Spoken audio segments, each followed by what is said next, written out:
How do you feel about putting yourself out of your comfort zone? Well, that is one of the big themes in today's conversation. We are meeting with Karen, who co-owns an HR business consultancy. And she tells us all about her area of expertise, HR, her career journey, and she has some great advice for us too. We talk about the advantage of surrounding yourself with positive people, the benefit of transferable and in-demand skills, the value of getting a foot in the door and learning on the job, the power of humility, curiosity, and continuous learning, the importance of believing in yourself, and of course, getting out of your comfort zone, feeling the fear and doing it anyway. So if that sounds good to you, carry on listening or watching, and Karen and I will see you there. Hello, Karen, welcome to the show. Hi, Jo. Lovely to be here. Oh, thanks so much for joining us. Really excited to get into your area of expertise and journey and advice that you can share with us. Why don't you kick off by...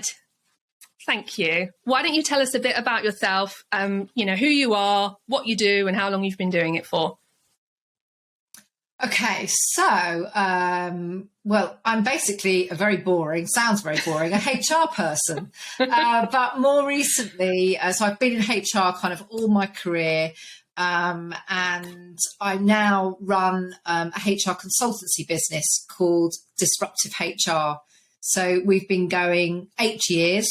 So I set it up with my then boss, the clues in the title, I guess, that we wanted to disrupt HR. So we've been doing that 8 years, doing all sorts of different consultancy, helping other organisations with their kind of people challenges, if you like.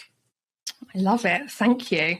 All right. Now, before we get into the main stuff, this is a podcast. So have you got any great podcasts that you can share with us that you're enjoying right now?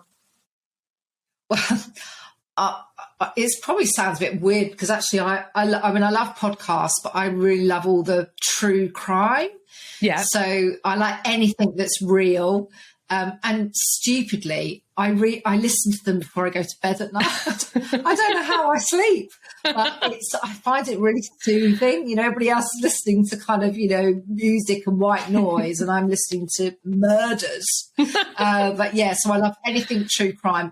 I've just listened to Sweet Bobby, which was, I think brilliant. It's Tortoise Productions. It was brilliant. So I love that. Anything like that. Yeah. Oh, yeah, I really, really like that one. So good. All right. Thank you for sharing.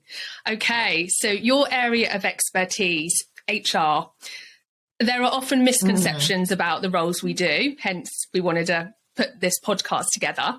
So I'm really keen to understand, what do your friends and family who are outside of the industry, what do they think you're doing all day? I have to ask them, but I think that they actually think that I walk around all day telling people off and firing people. Really, I think that's what they think. Yeah, I think that is a common misconception. I think we're not very well liked in HR. I think, if I ever say, what do you do? And I say, I work in HR. They go, oh, I hate HR, which is great. Why do you think that is?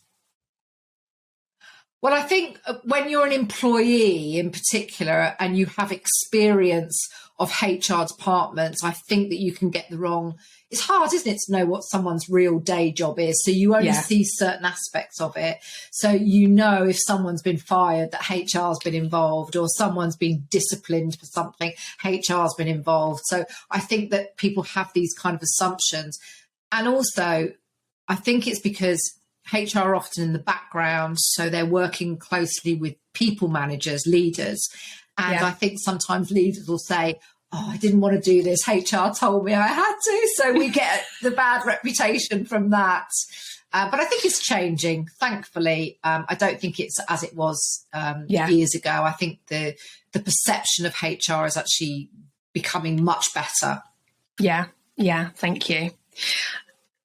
If we were to think about HR as an industry, I think sometimes people think HR is one job.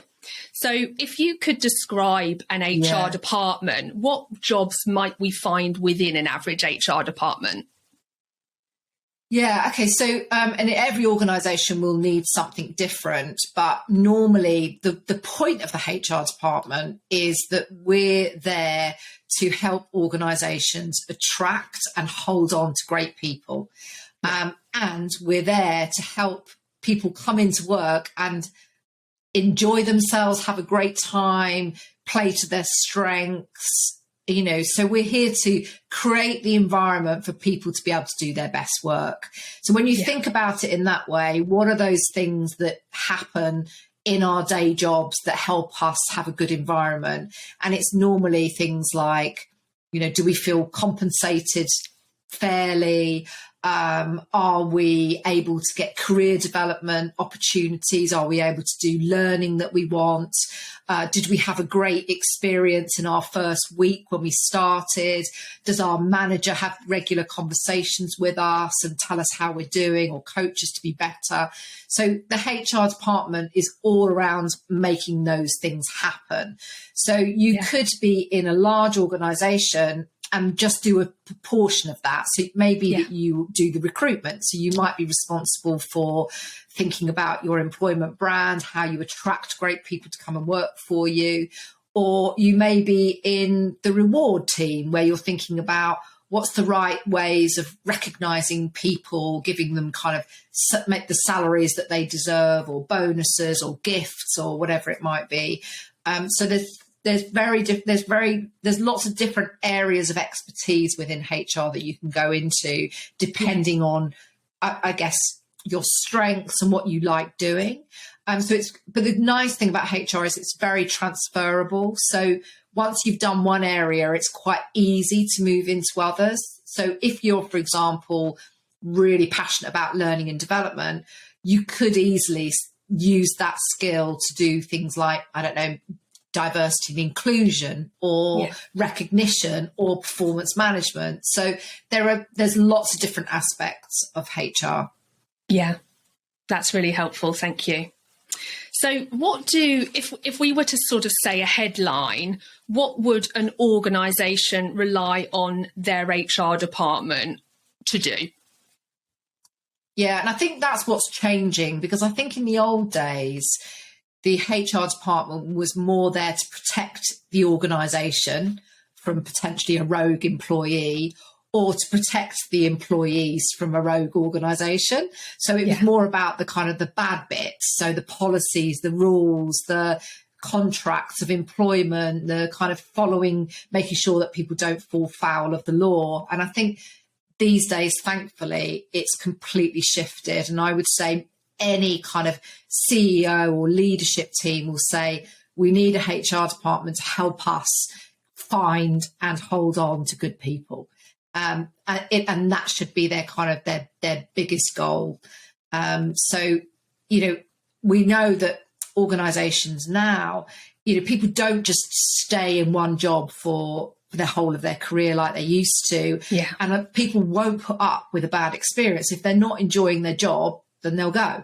So more and more you need HR departments to be helping the organisation always be thinking about what could we do differently? How can we make that better? How can we make, I don't know, hybrid working better? How can we give people more flexibility? How can we reward these people in different ways depending on their personalities?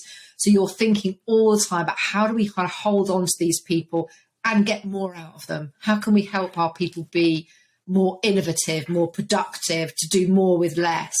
So I think the shift in the purpose of the HR department has changed. And of course, most organisations would be saying, we need to make these expectations, the changing expectations of our people who are not wanting to work in a stuffy, bureaucratic environment. They want to be treated as adults. They want to be trusted. They want to be able to trust the organisation, and they expect something that's a bit more personal. So in the same way that in our personal lives, we expect to have choices and we expect things to be sort of more catered for us as individuals, then organisations are now trying to do that for their people at work. In most cases, some organisations are a bit behind the curve, but that's the way it's going, which is obviously very exciting to be in HR at a time like this. Yeah, and you guys are trailblazers in this disruption space, so I'm sure you're leading the charge on many of these great innovations. Trying to. All right, Karen, so if we zoomed in to an average day or week, what might we find you doing? Well, so what we try and do is help HR departments or leaders to think about different ways that they can attract and hold on to great people. Yeah. So we do that through training workshops. So it might be a face-to-face workshop for a HR team. It might be a webinar for a group of 3 HR people, or 100 managers on, maybe, for example, it could be on how to have better conversations with your people.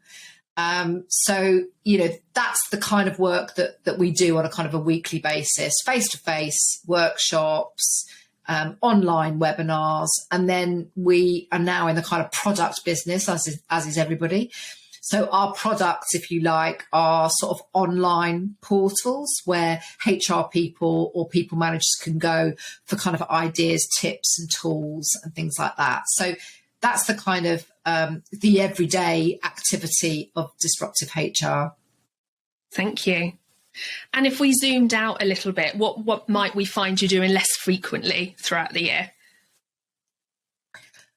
Well, I think we're very fast paced. So what we'll be doing on a day-to-day and a week is probably what we're doing all the time. I think the only difference might be is that every sort of once a quarter, we try as a team to just sort of take stock and think about where are we going to be focusing our efforts over the next few months. Yeah. But we are, because we're small, there's about 7-8 of us in the team. We're able to move really, really quick, which is lovely, because back in my days of being in a HR department in a big organisation, it would take months to change one thing, whereas we're able to move really quickly. So if we see something like a demand or something that a client wants or something we think is a good idea, we just do it very, very quickly. So I would say that that's what adds to the enjoyment, because it's very fast paced, very agile. And I guess because it's a consultancy business, it's not just the HR side of it, it's also the running of the business. So, we could be looking at our finances, dealing with emails, doing business development calls with potential clients. We could be liaising with we use a lot of third-party agencies for things like graphic design, social media marketing, research. So liaising with them. So, there's a real variety, because you've got obviously the running the business as well as the kind of technical content of what we actually do. Brilliant. Thank you. So, Karen, what do you love most about your job? Well, I mean, I've been very lucky, because I think I've loved most of my jobs. And I think I'd always maybe one day hoped that I would be able to start my own business. And I know that I'm not the sort of person that would have been comfortable doing that on my own, because I quite like being part of a team and with other people. So being able to start up a business with my kind of best friend, who was my previous boss, was just, it's been so exciting. And then just seeing that we found a niche. I think when you're starting a business, if you can find something that people really want, then you're usually off. And we found something that people were crying out for. Help me change HR. And so that's been really exciting because we get so much gratification from clients who are saying, you've completely changed the way that we do this in our organization, or you've changed my mindset, or this is how I'm doing HR now. It's very, very satisfying to kind of get that sort of feedback. Yeah. But I think, just seeing that we're growing, that, we're 8 years in, but we're always kind of go another step forward, another product, another idea. And I love that kind of change. I love anything that's different. So that's been really good. Oh, thank you. What's the most challenging thing about the work? I mean, it's very scary because when you start your own business and you don't have any money and you're used to being in an organization where you're going to get paid every month, then that's quite scary because you just don't know whether it's going to happen or whether you're going to be able to pay your mortgage and feed your kids and all those sorts of worries. And so that's scary. So the financial insecurity is worrying. Yeah. But I think actually what I found most challenging is that I have to keep putting myself out of my comfort zone. And I think when you're in a job, and particularly when you've been doing it for a long time, you kind of just keep you just go in on a Monday and it's the same on a Wednesday, and you're in a bit of a rhythm and it's comfortable. You feel safe. You know who around you, people like you, they know what you do. It's easy. There's lots of other complications, but it's easy. And when you've got your own business, you cannot afford to do that because you've got to be always thinking about what's new, what's different, what's coming, what inspiration can I find from outside? How can I challenge myself further? And to have to do things like stand up in front of on a stage and speak to kind of 200 people, or do a webinar with just a sea of faces that you don't know is quite frankly quite scary. And it is out of my comfort zone, but I do it all the same. And I'm grateful when I do it afterwards. You don't sleep the night before, or you're worrying about it. And then when you do it and you get that kind of like, oh God, that went really well, or hopefully usually well. And then you think, I'm so glad that I pushed myself. So I think that's the most challenging part of just always being a bit out of your comfort zone. And for anyone who is listening or watching, who is currently having to push themselves out of their comfort zone right now, what would you say as a top tip for somebody to just kind of get out of the comfort zone and into the uncomfortable? I think we know that if you're not out of your comfort zone, the chances are you're not growing. So I think that we kind of have a duty to ourselves to grow as individuals all of our lives. I'm 55 now and I will never stop growing, hopefully. And so if you don't take those chances and you are putting yourself on the line, and it is a risk and it might not go great sometimes, that's okay, but at least you're trying. So I think you just have to kind of give yourself a bit of a hit of like, I'm just going to do this, I'm going to get it done. And the chances are you will be so glad that you did and grateful, even if it doesn't go well, so that you actually had a go and you did it. So I think that's my advice, is just don't listen to that silly little doubt that says just play it safe, not bother. Just give it a go. Feel the fear and do it anyway. That's a great quote. And actually, I'm just thinking about, lots of authors write on the topic of, people at the end of their lives and, their regrets. So I think there's Bronnie Ware has a book called The 5 Biggest Regrets of the Dying. And the kind of one of the common themes is people regret what they didn't do, not what they did do. So I think that's another way to think about it. That's so true. I think that's so true. And I think that, I've been very fortunate, but it is because I'm prepared to kind of go, I'll try. Yeah. And I do doubt myself all the time. I'm not a confident person by any means, but I will give it a go.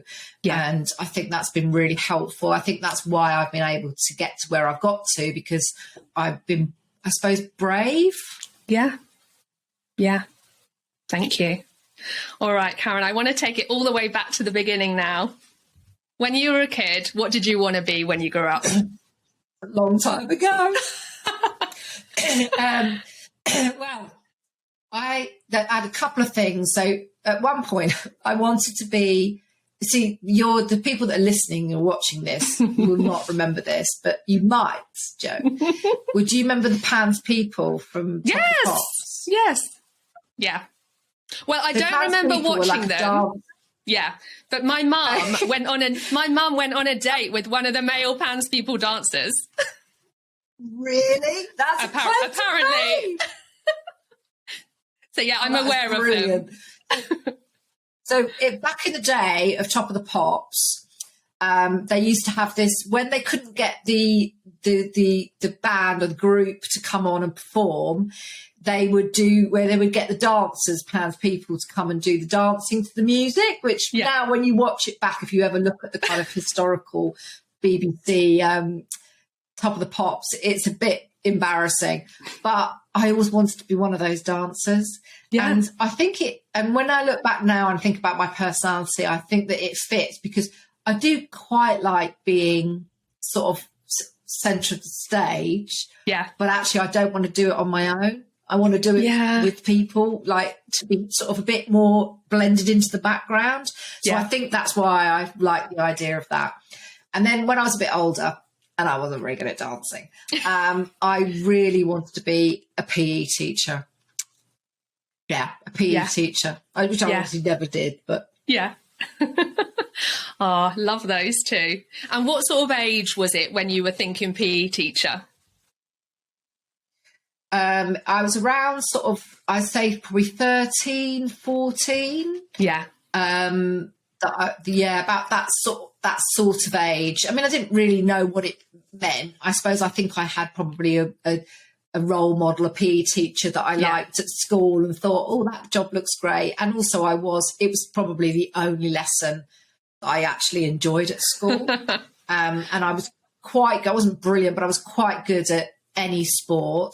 But I did gymnastics and competed and all of those sorts of things. So I think it was just because, of course you don't realise it then, but when you're playing to your strengths, then you enjoy it. And that was playing to my strengths. So, I mean, I then never got to be a PE teacher, and I didn't want to be a PE teacher by the time I left school. But I can remember having that in my head of like, I really want to do that.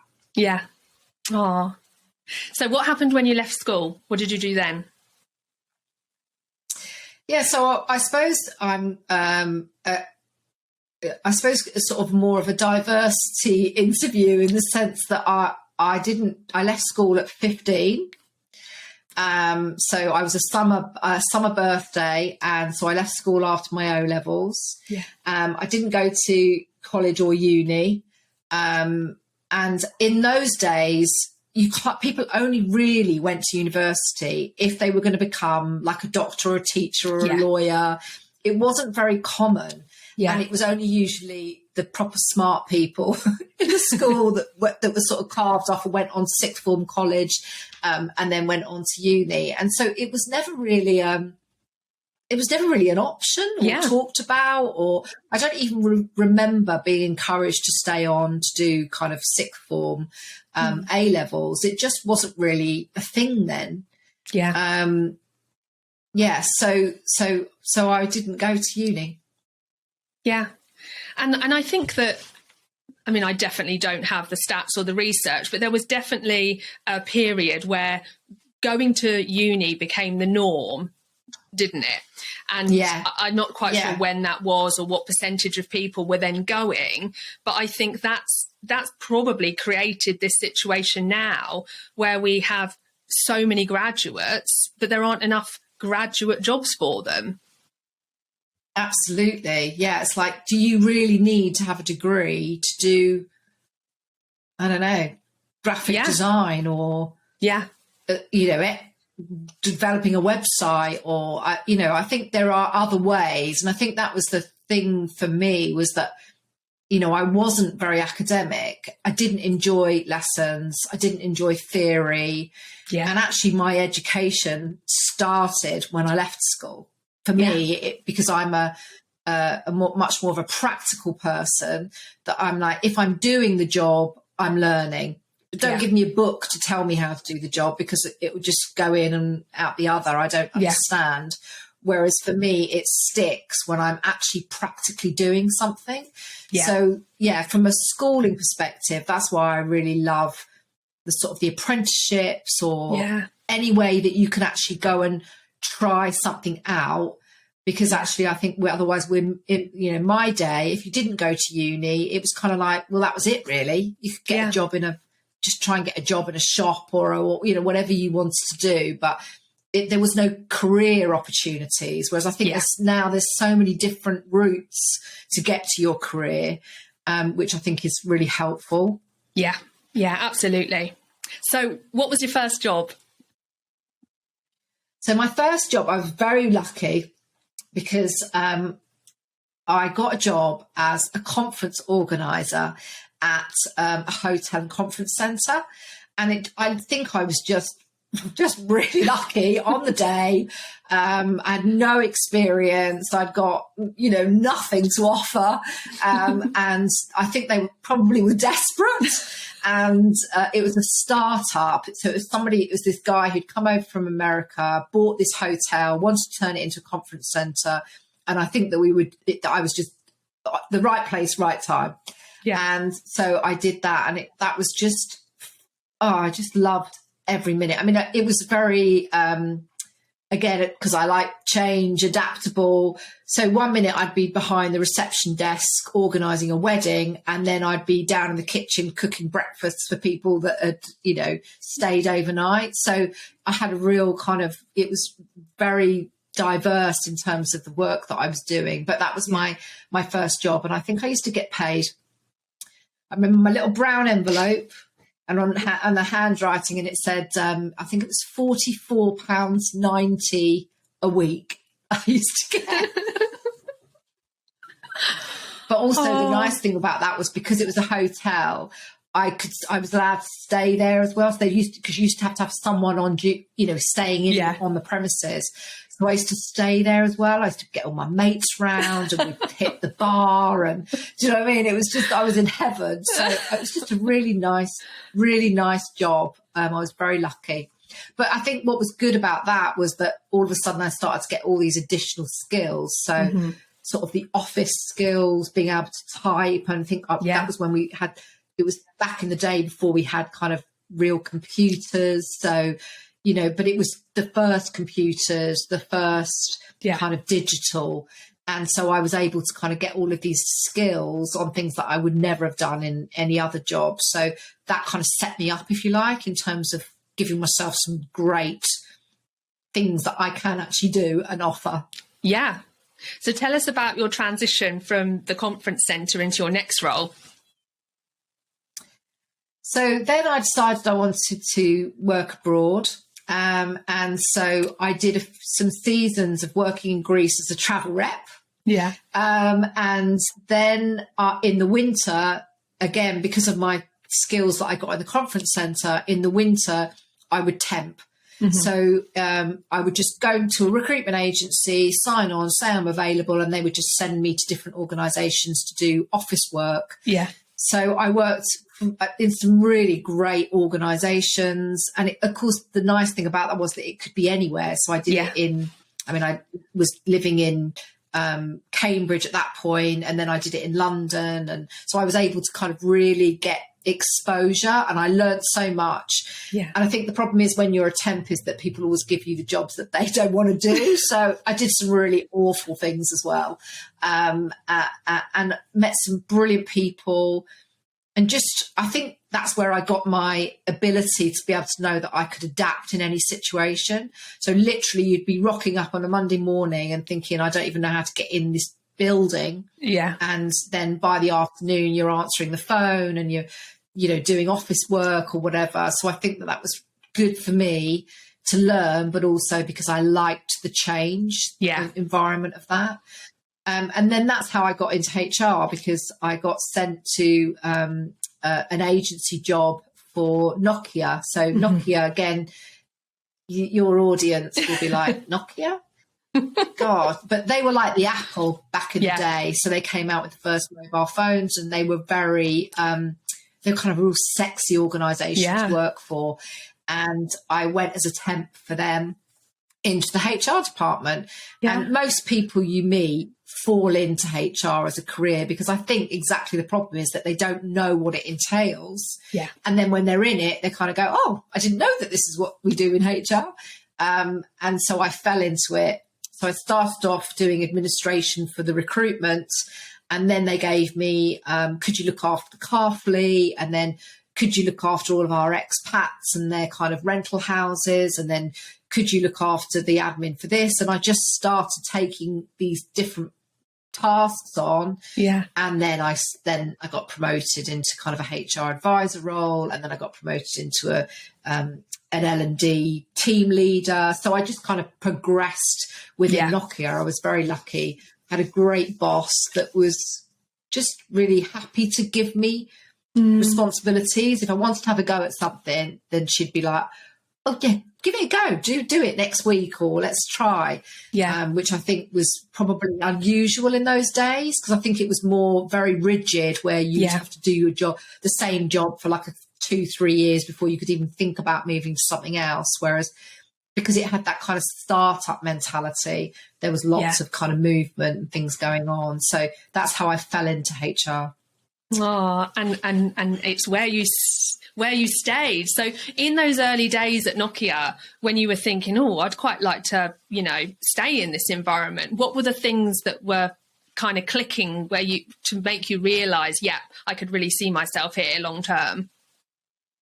Yeah, and I think in those days there was quite a divide in HR, where there was the kind of the policy and the process. So there were the people in HR that were very thorough, and they wrote all the policies and they made sure everybody was doing what they were told, and they were kind of picking people up if they weren't doing that. And for me, that was not the HR I wanted to be. I didn't want anything that I would have been rubbish at it anyway, but if that's not me.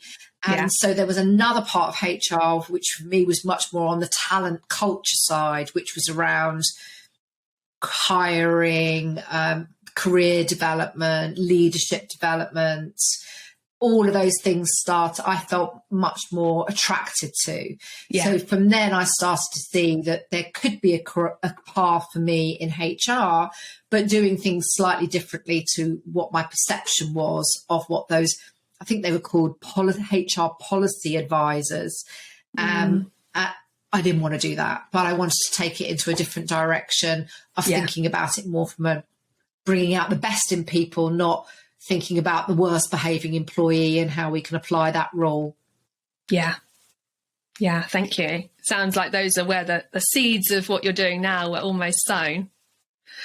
Yeah, probably. But I think when I start meeting people, they'd say, you don't seem like a HR person. And you think, well, that's sort of a compliment, but that's such a shame, because this is what good HR is, and this is what it should be like, and it should be described as. But I think the educational system around HR has, when I've read what they study, if you do it at uni, it doesn't reflect my reality of what HR is. It's sort of steeped in that academia and policy and process and rules, and real HR is actually not like that. All right. Thankfully. So what happened after Nokia? So when I was at Nokia, I also then did my CIPD qualification. So that was my kind of venture back into education. It took me forever because, as I said, I'm not naturally academic, and I really struggled with it, but I got there in the end. I actually then, after I'd done it, I think I'd got my son at the time, who was a toddler. It was hard work. And when I actually got it, obviously I was very happy, but I actually reflected and thought, I just don't know if I've learned anything that I wouldn't have learned if I hadn't done it. Yeah. But actually what it did give me was confidence, because at that time I was surrounded by HR, my peers, my colleagues had all been to university, they'd got their CIPD, or they'd got degrees or masters in HR. And I always felt a bit like I shouldn't be there. And I think the qualification gave me that confidence that now when I look back as my older self would say, you didn't even really need that to be confident. But at that time, it was important for me. Because it made me feel like I deserved to be in the room, if you like. Yeah. So then I left Nokia and I went to professional services. So I went to a law firm.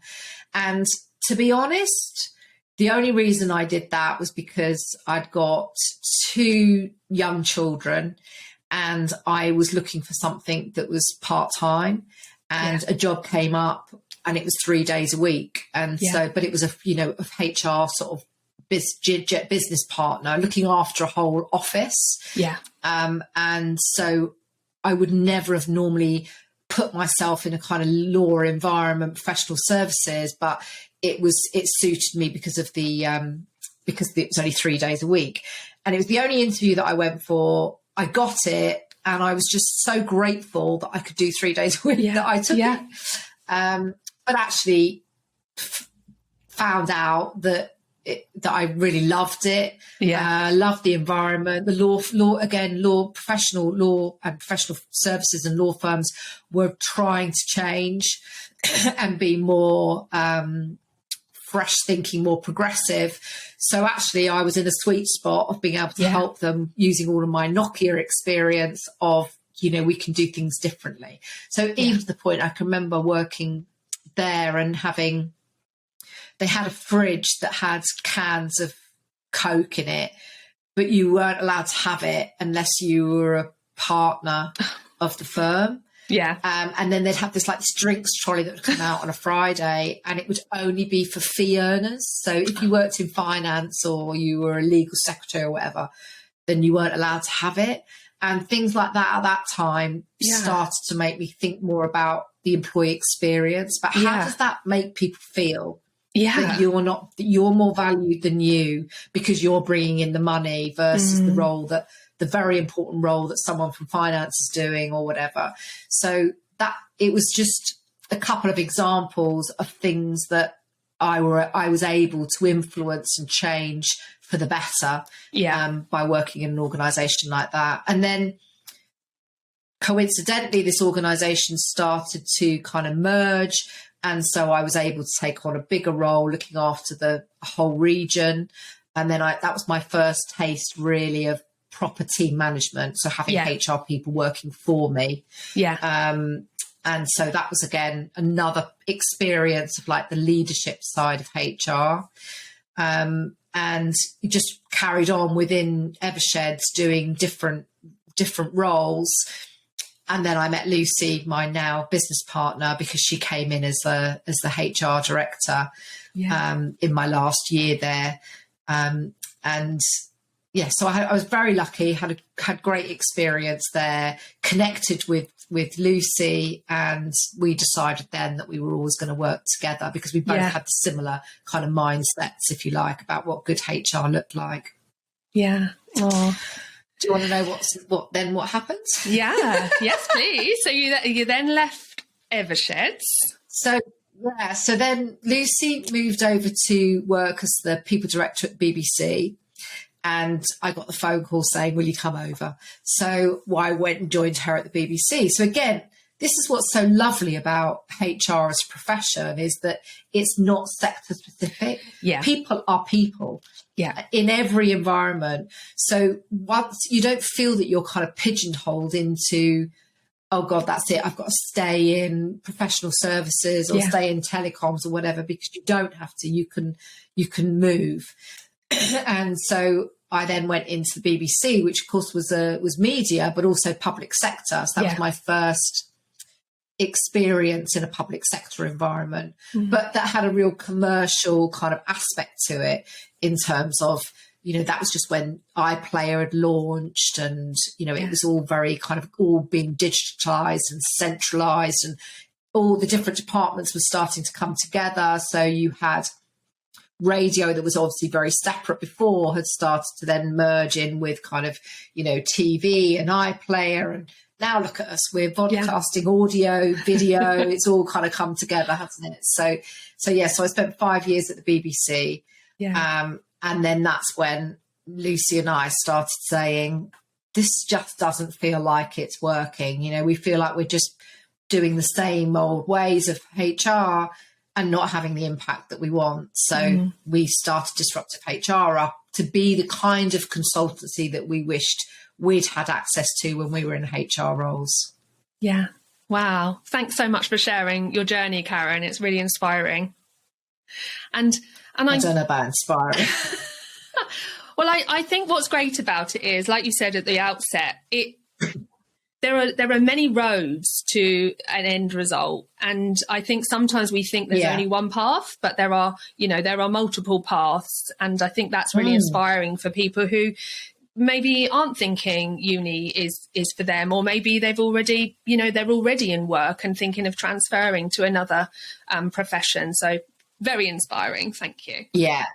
Yeah, and I think having the right bosses helps. So someone like Lucy, as an example, wouldn't care whether I'd got a degree or a master's. She'd be like, can you do the job?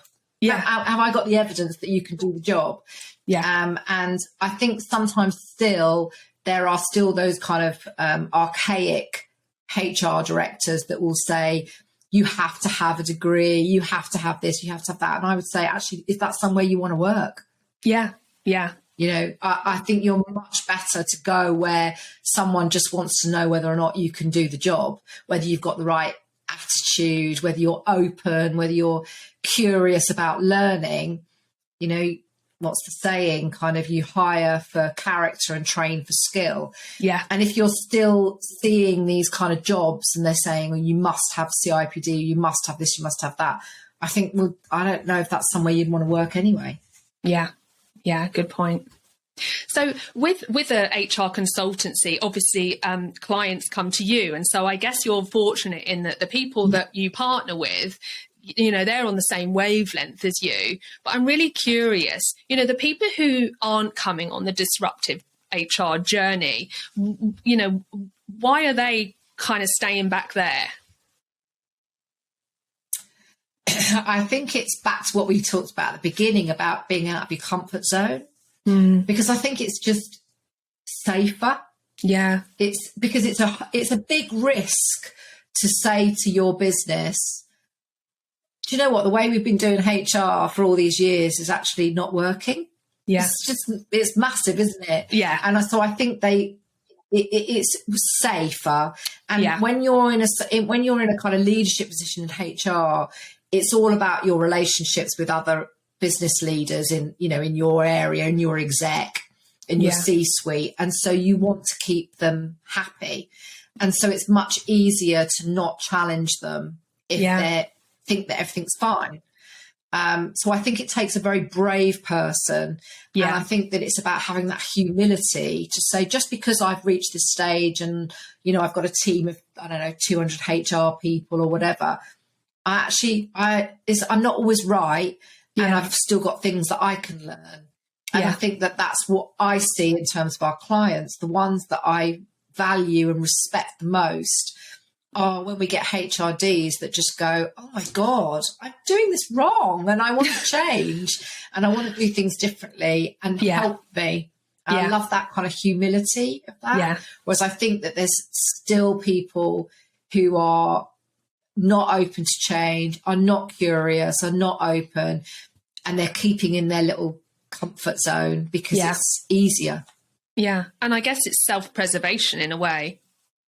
Of course. Yeah, of course. Yeah. And I think there's a different skill set as well, that in HR, in the old days, your skill set would have been, you know, can you write policies? Can you, you know, do you understand the law, employment law? Do you know what to do if to discipline someone or making someone redundant? Do you know the latest benefits for maternity or whatever it might be? And of course, now the skill set is much more about human behavior, marketing, digital. So it's a different skill set for people. So of course, if they've never done that before, and that's a bit scary, isn't it? Because they're having to start again and go, actually, if HR now is more about marketing internally, I don't know anything about marketing. I've got to start learning again. Yeah. Oh, thank you. So when you look back on your career journey, what stands out as the highlight for you?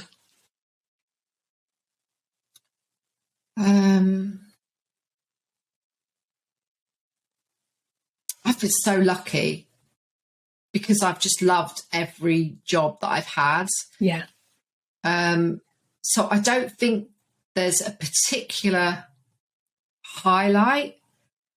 Probably now the kind of setting up, you know, having a business is probably my highlight. Because I think for many years before that, I'd start to think, one day, I wonder if I could do that. And now I have. So I think that's probably stands out as kind of my biggest achievement. But to be honest, I've loved it all. Yeah. And for me as well, particularly having not gone down the academic route, not gone to university, and really not had very high expectations of myself, I feel really kind of quite lucky that I've managed to get to where I've got to, really. Yeah. You all have imposter syndrome, don't you? Where you think, you know, should I really be here? Yeah. And I think that's natural. And if anything, I think it's a good sign, because I think if you're thinking that, then you're normally very self-aware, and you're always trying to think about how could I be better, which I think is it's a sign of more emotional intelligence. But you just have to be careful that it doesn't sway too much the other way, that you put yourself down and don't have the confidence to try things. Yeah, absolutely. If like we were saying earlier, if you're feeling the fear and doing it anyway, that's one thing. But if you're letting it almost cripple you into doing nothing, then, you know, that's when it can be really problematic. Again, looking back on the career journey, what would you say was the biggest challenge you had to overcome?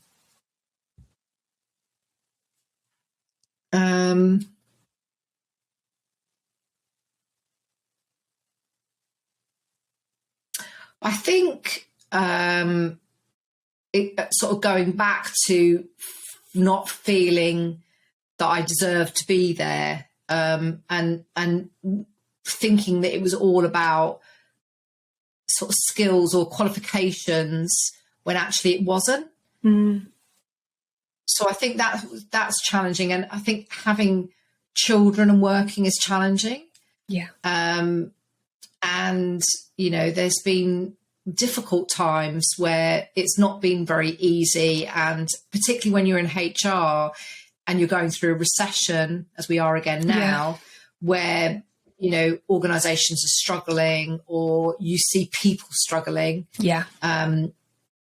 with their daily lives, you know, and then we're saying, go on this training course or do this or do that. And you think they're just trying to get through the day.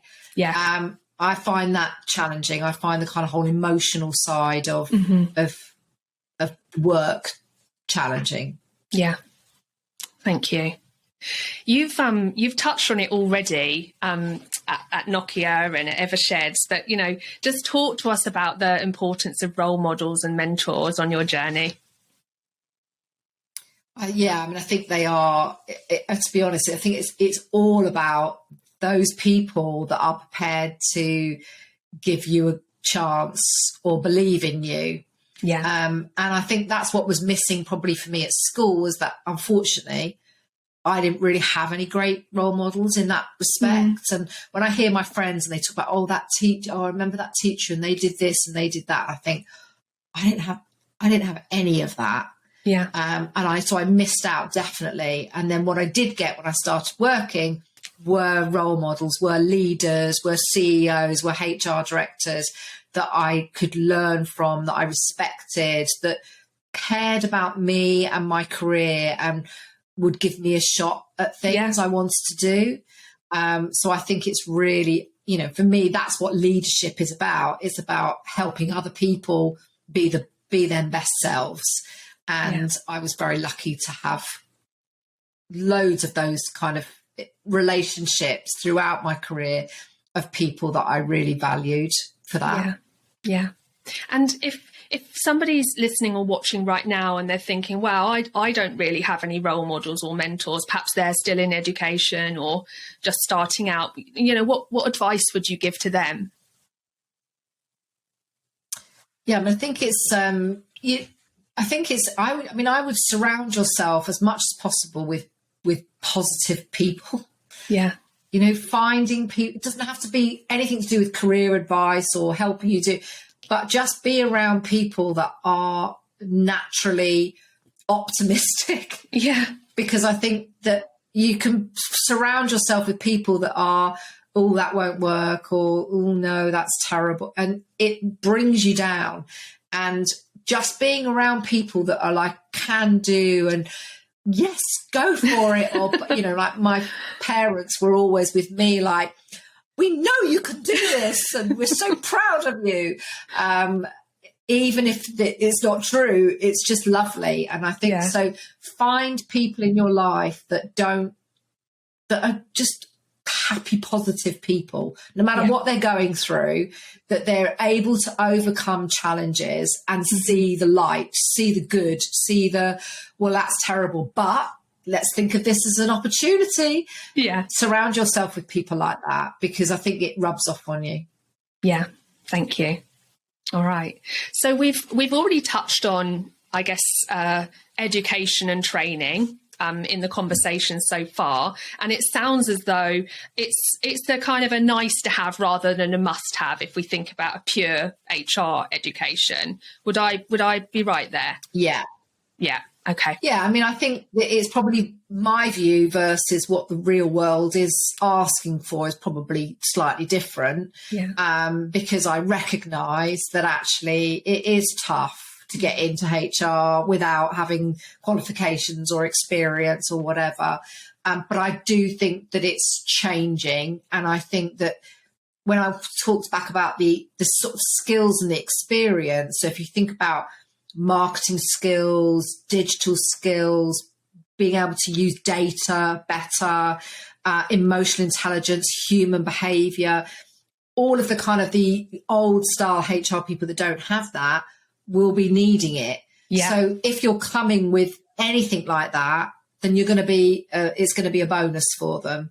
Yeah. So it's interesting. So I was thinking about my daughter, because my daughter did go to uni and did business studies, and then she wanted to carry on and she was very fortunate to be able to do a master's. And when we talked about it, I said to her, look, what if you think about most organizations who are struggling with marketing because they don't have people that have got the very latest thinking when it comes to like TikTok or social media or reporting or whatever. So find something that they really, really need because they haven't got it at the moment. And so she did digital marketing, because most organizations will be crying out for people who've got that expertise and the very latest thinking. And because when you're young, you are more able to kind of get onto these trends and understand them than some of us old crusty people that are going, how do I do this? You've got an advantage. So I think kind of thinking about the skills that you can bring that they really need or complement what they've got. Yeah. Thank you. I think that's really great advice, isn't it? Because you might think if you did a digital master's degree, a digital marketing degree or master's, you might be headed for marketing. But what you've just shared there is that actually it's you could apply that to HR, but I'm sure there are many other functions throughout the organisation where that would be just as useful. Absolutely. And even if it's just a route in, because often in HR, it can be a bit closed doors, and they'll say things like, oh, you must have 2 years experience. And you just think, well, how can I get the experience if you won't give me the job? But actually, if you can get in another way, so it could be customer service team, or it could be the helpline, or it could be facilities or the reception or whatever it is. Yeah. If you've got something that you can give, that you can offer, for example, you know, marketing, or I could look after your social media account, or I can do this, it's a way in. And then once you're in and they've got to know you and like you, then you're able to start making the kind of the connections to, could I shadow that HR person, or could I, you know, you've got the opportunity to kind of get in there. Yeah. Yeah, I think that's great advice, because I think sometimes people hold out for the perfect job, don't they? But actually, you know, getting into the organisation's half the battle. Once you're in, you can then do many sideways and upwards moves. Okay. Absolutely. And also you might find you end up somewhere completely different for a reason. Yeah. You know, I think just don't limit yourself to, well, that's what my qualification is, or is that what I want to do? That I'm waiting for that dream job. Yeah. Because it will just evolve. I think you just go and get experiences. Yeah. And you'll soon work out what you're good at, what you don't want to do. Yeah. And it will just kind of happen. I don't think anybody just starts their career and is exactly what they want to be, you know. And I've got experience of my friends' children where they were very clear they wanted to be I want to be a teacher, I want to be a teacher, I want to be a teacher. And then a year into teaching, like, I don't want to be a teacher, I don't want to be a teacher. But, you know, making sure that your skills mean that you can try something out, and if it doesn't work, that you can you can move into something else with that skill set. Yeah. All right. If we think about soft skills, and conscious that we've already talked about, you know, many different kind of, I guess, strands of HR in terms of role responsibilities, but are there any, I guess, soft skills that you think, you know, apply to HR in general that somebody might need to be thinking, have I got that? Yeah. I mean, if I think about the HR people that I admire, and what it is about this kind of soft skills, it's that humility. Yeah. So they're very open to kind of going, I've got that wrong, or I don't know the answer, or, you know, they're really comfortable in that space. And they have bags of common sense. So they're always thinking about, right, what's the easiest, simplest, less painful way of getting to that, achieving that challenge, or you know, getting to where we want to get to. So they're full of common sense. And of course, as a HR person, you're dealing a lot with the business, and you want them to want to have a conversation with you, not be thinking, oh God, she's coming in and she's going to sit with a, you know, a list and tell me off for all the things that I haven't done, or the forms I haven't filled in, or, you know, you want to be someone that they think, oh, good. Yeah. So-and-so's coming for a meeting, or coming into our team meeting or whatever, and look forward to it. So I think, I'm not saying that you have to have the best personality in the world, but be someone that is very likable, that they want to confide in, they want to talk to, they want you to be part of their business. Yeah. So the common sense, the kind of credibility piece for me is about knowing your stuff. So that's listening to podcasts, reading, having a view, not just on HR matters, but on anything. Yeah. So it could be something to do with their business, or where they might be going, or a new product. Because sometimes I think in HR, we can kind of go, it's all about, I always remember my working with someone where she was the head of diversity and inclusion. And after every sentence, she'd go, don't forget diversity inclusion. Don't forget. And it's like, have you got a view on anything else? I know it's important, but, you know, have a view on other things. And so I think it's about being curious and interested in other things as well as HR. Yeah. So for me, they're the kind of characteristics of kind of good HR people. Thank you. Karen, what would you see as the future for HR? Marketing. Yeah. I think, I really do believe this, that if you think about what marketing have been trying to do, they're trying to influence people to be advocates, to buy their product, to keep buying their product. Yeah. And actually, when you think about it, that's what HR is trying to do. Yeah. You know, we're trying to get people internally to want to come and work for us, to stay with us, to be loyal and tell all their mates how brilliant we are, and be so passionate about what we do that they're going to keep making our products or whatever it is better. Yeah. So for me, the link between HR and marketing is becoming kind of so blurred. Yeah. Because so understanding how humans think, feel and behave, are motivated, using insights and data to know what it is that people want and need. So I think that whole kind of marketing side of HR. Yeah. And I think if you're passionate about getting the best out of people, so more and more we're seeing that the HR role is coaching leaders to be better, because we know that all of us have had rubbish managers, and if someone was trying to help them to do it better, I think the world would be a better place without bad bosses. So I think if you're, you know, any interest in that, so human behavior, influencing leaders, coaching leaders, mentoring leaders, marketing, that's the kind of the skill set, I think. Great, thank you. More disruption. So it will be completely different. Yeah. So if somebody's thinking, I think I want to find out more about a career in HR, where would you suggest they go and have a look? Perhaps online resources or books or other podcasts? Yeah.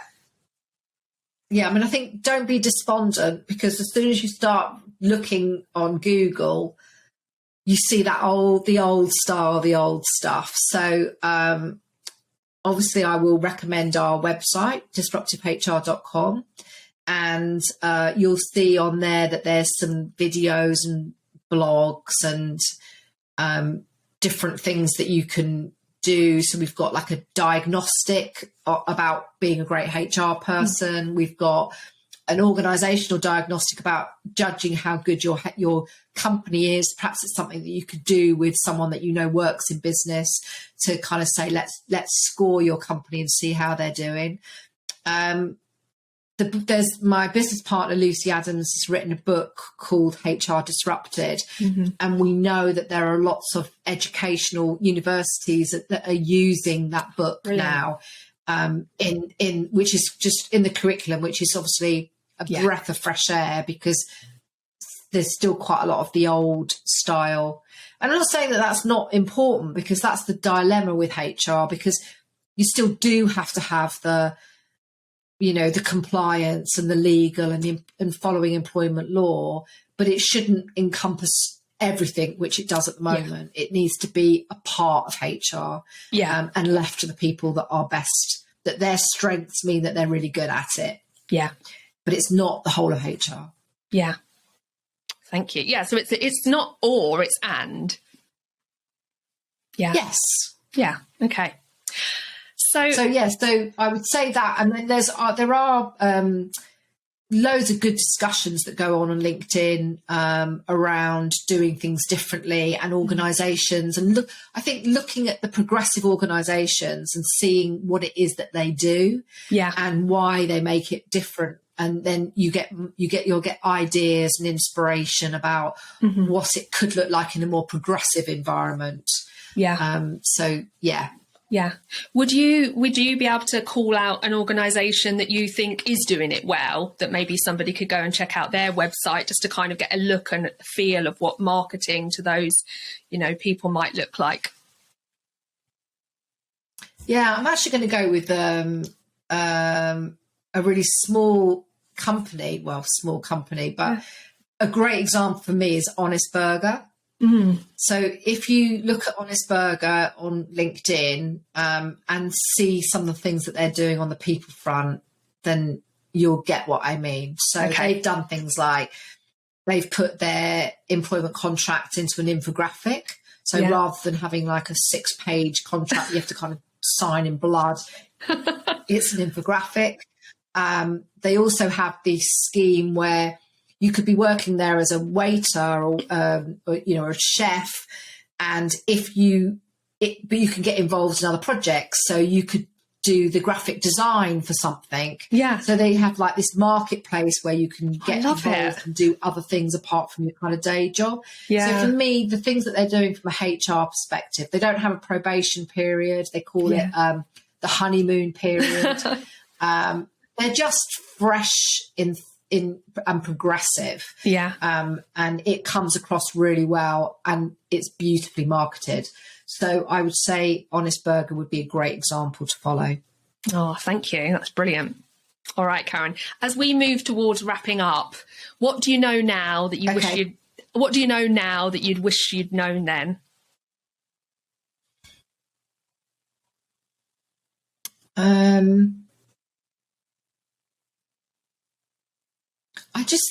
I suppose it's just a bit of a shock that I didn't have very high expectations. And I wish now that I had have had higher expectations about what I could achieve. Yeah. But having said that, I don't regret that because it's got me to, I don't know if I'd be the same person that I am now. So there's no regrets, but I just wish I'd just believed in myself a bit more when I was younger. And I didn't listen to those kind of more stuffy traditional people that said, you can't do this, or you're not good enough, or, you know, those kind of horrible negative examples. Yeah. And what would you say to young Karen who wanted to be a Pans people dancer and PE teacher? So it's never too late. True. Oh dear, it's never too late. What was I? Yeah, I mean, I just would say, don't worry. You know, it's all going to be fine, and just be, you know, just keep being open and curious and trying things, and you will find your way, and it will all become clear in the end, and it has. So, but you know, hindsight and age is difficult, isn't it? Because you know when you're in that. Yeah. Even if someone had said it to me, I wouldn't have believed them. Yeah. But yeah, it will all work out, and it will, your career will just evolve, and it will happen. And if you keep just focusing on the things that you're good at, you'll end up doing something that you love. Yeah. Great advice. Thank you.